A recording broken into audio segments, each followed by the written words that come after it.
चित्त में सदैव विषयों का चिंतन चलता ही रहता है। चाहे व्यक्ति नाम जप करे, चाहे व्यक्ति धाम चला जाए, चाहे व्यक्ति कथा सुने, चाहे व्यक्ति तिलक लगावे, चाहे व्यक्ति गुरु आश्रय में रहे, बहुत ध्यान से सुनिएगा, उसके चित्त से विषय का चिंतन पूर्ण रूपेण नष्ट हो जाए ऐसा कभी नहीं होता।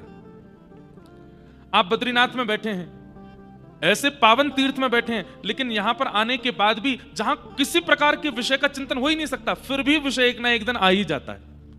संसार का विषय, संसार के भोग, संसार की वो कामनाएं फिर भी हमारे चित्त में आ जाती हैं। सनकादि ऋषि कहते हैं, पिताजी ब्रह्मा जी, हमें ऐसा लगता है कि चित्त में विषय चिपक चुका है और वो उससे कभी अलग नहीं हो सकता।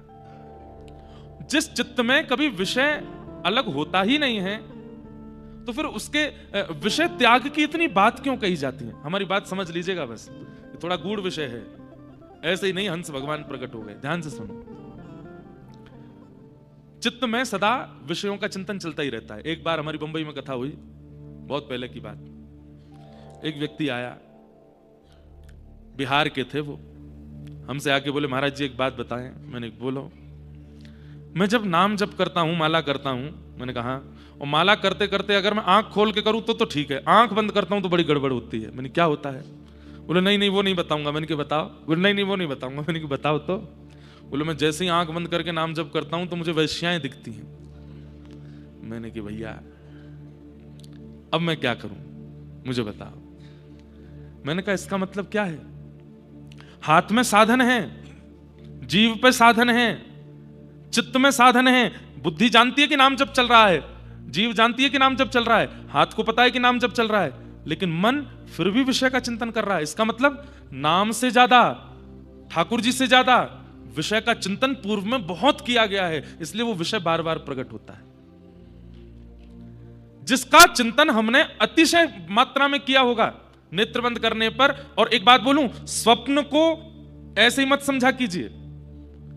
ये रात्रि में दिखने वाले स्वप्न कई बार आपकी चित्त की स्थिति बताते हैं कि आपका चित्त कितना मैला है। इसलिए स्वप्न को भले ही मिथ्या बोला जाता है, पर शास्त्रों में कई जगह स्वप्न को आपकी चित्त की स्थिति का प्रमाण माना जाता है। कि आपकी चित्त की स्थिति आपको कैसे पता चले? स्वप्न से पता चलेगी, स्वप्न में क्या देखा। जिन लोगों को स्वप्न नहीं आते, या जिन लोगों को महीनों महीनों तक कुछ विशेष आता नहीं स्वप्न में, बहुत अच्छी बात है। लेकिन साल भर निकल गया, स्वप्न आता ही नहीं, यह भी अच्छी बात नहीं है। अगर व्यक्ति नाम जापक बनेगा, अगर व्यक्ति साधन करेगा, अगर व्यक्ति भक्ति मार्ग में आएगा, तो उसको सकारात्मक स्वप्नों का भी अनुभव होगा। कभी रज दिखेगी, कभी वैष्णव दिखेंगे, कभी वृंदावन की लीला दिखेगी, कभी ठाकुर जी की कोई मुकुट वंशी दिखेगी, कभी वृंदावन का यमुना पुलिन दिखेगा, कुछ तो अनुभव होगा। स्वप्न को मिथ्या मत समझा कीजिए। आपके चित्त की वह स्थिति जिससे आप सदा अपने आप को छुपाते हो, वो स्वप्न प्रकट करता है।